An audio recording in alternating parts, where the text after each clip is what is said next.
Bien, amigos, ya a esta hora de la tarde tenemos nuestro bloque económico.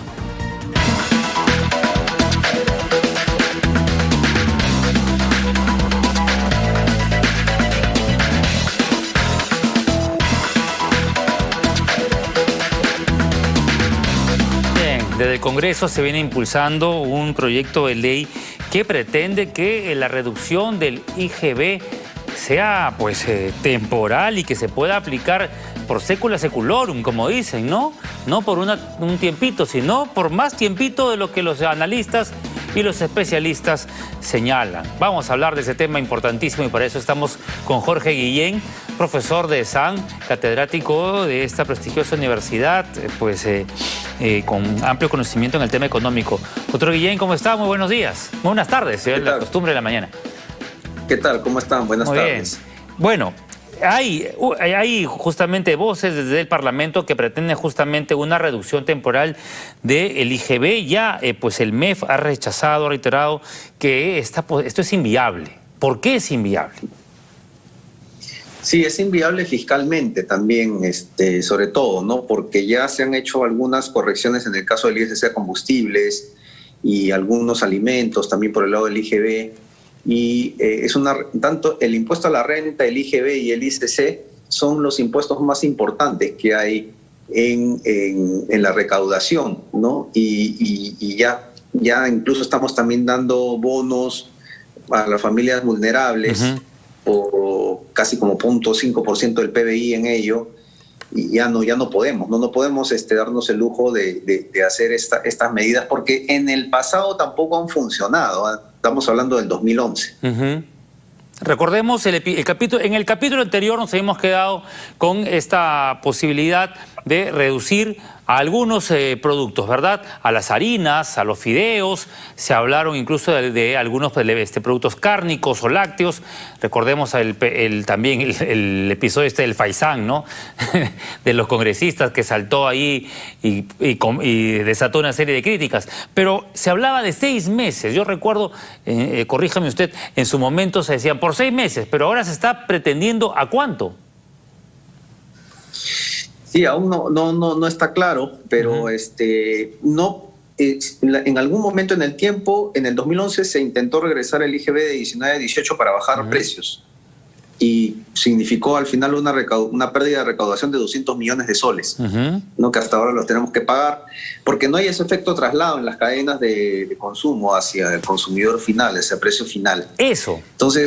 Entonces es una medida inocua, ¿no? Es una medida que más bien nos trae más en el análisis costo-beneficio, nos trae más daño que un beneficio. Claro, en el papel suena bonito porque de 18% a 8%, la gente obviamente en la calle aplaude y celebra bien, yupi, pero a la hora de la hora, cuando sacan el precio, no van a sentir un gran impacto en sus bolsillos, ¿verdad? ¿O sí? Por el efecto precio, PPK también tenía esa medida. ¿Te acuerdas que le dijo a Zorne, párate Zorne, un 28 de julio del 2016, ¿no? Tú vas a bajar el IGB hasta 10. Y Zorne no lo hizo, porque justo en esos momentos era un poco difícil lidiar con una pobre recaudación fiscal, y ahora también. Y la idea es supuestamente también ampliar la base tributaria, pero no necesariamente ocurre ello, ¿no? Hay un efecto de elasticidad, hay un efecto de incidencia tributaria que estamos hablando, que es trasladar el efecto precio, y que al final no se ve diezmado, mermado en el efecto final que nosotros queremos, ¿no? Entonces, tiene que haber unos cálculos de parte de la SUNAT, y me parece que los cálculos que ya han hecho en el 2016 y antes le dan que no vale la pena hacerlo, ¿no?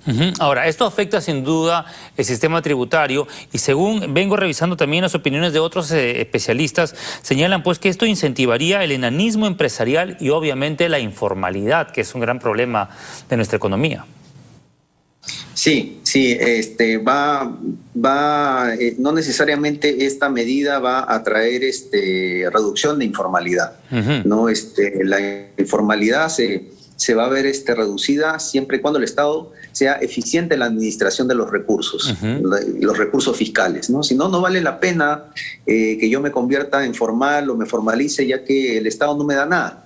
Es un análisis que ha hecho el Banco Mundial en costo-beneficio, ¿no? Ahora, si el Estado no me da nada, yo me mantengo informal.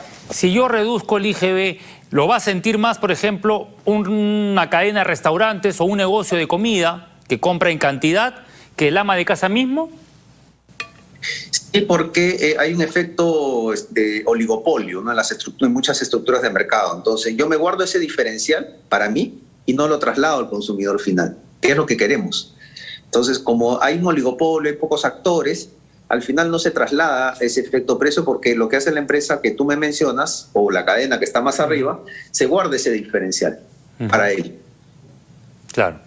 Claro, entonces, y lo mismo con sus existencias, porque obviamente se van a empezar a vender lo que todavía tienen. O sea, no es que ese IGB se lo van a quitar a lo que ya compraron con IGB, ¿no? Sí, ese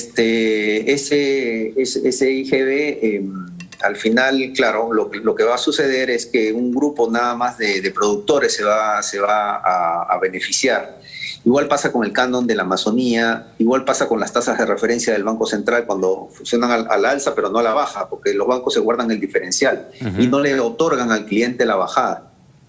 Entonces, en resumidas cuentas, doctor Guillén, ¿qué es lo que tiene que ocurrir? ¿De qué manera puede articular el MEF una salida? Porque desde la calle hay una presión, ¿no? Hay un clamor. Que los que vemos un poco las noticias a diario, vemos que ya el balón de gas en algunos distritos a 60 soles. La gasolina ya cada vez ya por las nubes. Cada vez son más los productos que ingresan a la lista negra de productos que están subiendo de precio. Esta mañana revisábamos los granos andinos, las menestras. Entonces, ¿qué podemos hacer? ¿Qué debería hacer el ministro desde su sector? Hemos hecho ya bastante, el Banco Central ha subido las tasas de referencia, el gobierno, el MEF también está aplicando una política de subsidios para las familias vulnerables que están más afectadas con este incremento de precios. Más no se puede hacer, lo que pasa es que esta es una inflación mundial, ¿no? Así como nosotros estamos teniendo una inflación de 8% al año, Estados Unidos también lo tiene. Entonces es algo que hay que esperar, claro, lamentablemente hay que esperar. Según algunos reportes de algunas empresas de alimentos, esto hay que esperar a un año más o menos. No va a acabar ahora por la guerra ruso-ucraniana y por los problemas de cosecha que tenemos a nivel internacional y las restricciones que ha puesto lamentablemente la India e Indonesia para proteger sus productos y evitar que se exporten, ¿no? Ha puesto unas restricciones a la exportación. Todo eso está encareciendo, más los fertilizantes. Estamos tratando incluso de buscar sustitutos para ello, pero no podemos hacer más. Creo que lo mejor es seguir creciendo. Claro, porque esta reducción también pues acorta, ¿no? La recaudación. SUNAT ya de por sí va a empezar a ajustar, ya no sabemos a quién, porque muchos se han declarado insolventes o están incluso ya en la informalidad, los formales se convirtieron en informales, y la base tributaria va a quedar cortita para conseguir ese dinero para hacer proyectos, para hacer las reformas que el gobierno ha ofrecido y ha prometido pues en esta gestión, ¿no? Sí, no hay que esperar un poco y creo que en el 2007, te iba a comentar, también tuvimos inflación por los biocombustibles y el alto precio del maíz, pero crecíamos. Entonces la gente no lo notaba porque tenías dinero y compraba, bueno, había inflación, malestar, pero el problema es que no hay inversión privada, pública, y crecer aprovechando los precios de los metales que están altos y crecer a tasas de 5, 6, 7 para que no se sienta ese efecto. Ahí creo que está el kit del asunto, pero estamos entrampados en la parte de incertidumbre política. Sin duda. Señor Guillén, muchísimas gracias. Ha sido Jorge Guillén, profesor de SAN, quien nos ha dado pues su mirada, ¿no? El análisis sobre esta posibilidad que del Congreso se pretende pues organizar un proyecto de ley, una iniciativa legislativa para que la reducción del IGB sea temporal. Ya el MEF ha dado también su opinión al respecto, ha dicho que no es recomendable, lo dicen otros especialistas. Vamos a esperar qué se decide también desde nuestros lúcidos congresistas. Gracias, señor Guillén, por su participación. Gracias. Hasta aquí nuestro bloque de economía.